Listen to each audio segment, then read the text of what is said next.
Quelle heure tragique où tous détraquent. Faut pas que je craque ou que je panique.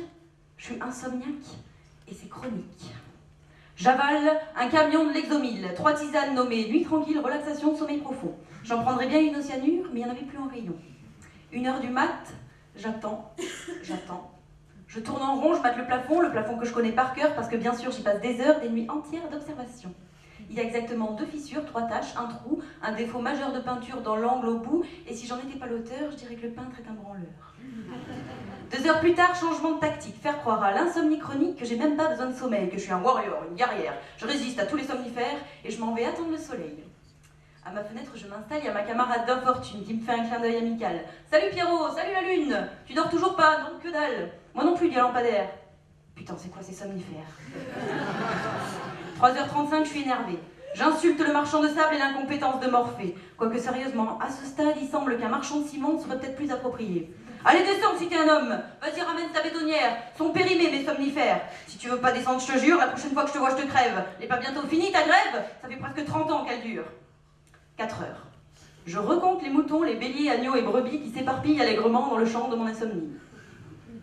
4h12, cerveau en surchauffe. C'est l'heure terrible des idées moches. Parce qu'il y a un truc à savoir. Nuit blanche égale idée noire.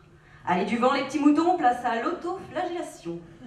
T'es nul, t'es moche, tu sers à rien, t'as tout raté, tu vaux que dalle, tu vieilliras seul dans ton coin, tu moisiras seul sous une dalle. Tu rêvais d'être Dali ou Picasso, mais t'es bonne qu'à passer le rouleau. Tu rêvais d'être Brel ou Bukowski, mais ma pauvre fille elle est grandie, tu sais même pas faire cuire un œuf, tu connais pas ta table de neuf. À la distribution de neurones, t'as dû louper l'horaire du train, et en amour c'est le summum, t'es pas foutu d'en garder un. Puis là, soudain, sans transition, arrive la phase paranoïaque, où, soyons francs, disons le mot, je deviens hypocondriaque. Je crois vraiment que j'ai un problème. C'est pas possible, physiquement, de pas dormir et d'être vivant. J'ai des lésions dans la cervelle, le pariétal qui se fait la malle, ou c'est l'épiphyse qui s'enlise, canal médulaire de travers, l'hémisphère droit qui se nécrose, dans l'hémisphère gauche un œdème, et vu l'ampleur de ma névrose, je suis pas sûre d'en sortir indemne. D'ailleurs, le jour où je m'en irai bouffer des pissenlits par la racine pour une surchauffe du cervelet ou overdose de nuit tranquille, je vous donnerai expressément ce texte en guise de testament. Surtout, ne me faites pas de blagues. N'enterrez pas ce corps entier, brûlez tout de la tête aux pieds. Je suis tellement insomniaque que mon petit cerveau maniaque, même au point mort, serait capable d'aller réveiller mon cadavre. Et pour le prochain homme de ma vie, quand il se réveillera le matin, en ayant ronflé toute la nuit, et qu'il me dira l'air de rien, « Ouh, qu'est-ce que j'ai mal dormi !» Je lui mettrai mon poing sur la gueule, ou même les deux pour le prix d'un. Deux beaux cocards en guise de cerne fera moins le malin, la gueule en berne, et moi je me sentirai moins seule. 8h du mat, fin de la crise. C'est plus des cernes, c'est des valises. Dans mon miroir, je me rassure.